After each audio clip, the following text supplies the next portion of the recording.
Are you really aware that seatbelt has saved many lives?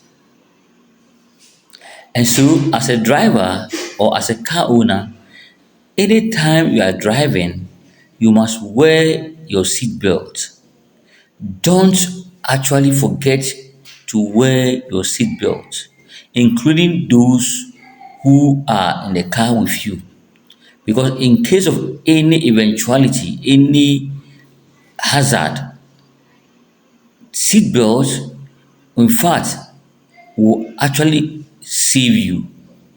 It will actually even reduce the impact. Seatbelts can't be used only when driving. It also hides for major secrets, which at least 300 million people don't know. First, the car broke down halfway, and no one can help us push it. We can pull the seatbelt to the longest, close the door, and put it on our shoulders so that we can push the car with all our strength. And the right hand can still turn steering wheel. Even if you are a little girl, you can easily push the car. Second, when we buy a car, we pull the seatbelt to the longest inspection tail. If there's mold and sand, this car is likely to be a car with blisters, so we must not buy it. Third, when we buy a car, we look at the production date on the seatbelt, then open the passenger door and compare it with the production date on the nameplate. If it is different from the one on the seatbelt, it means that the car is likely to be an accident car. Finally got stuck in the car and couldn't get out. The edge of the glass can be hit by the buckle on the seatbelt so that the window can be broken and escape.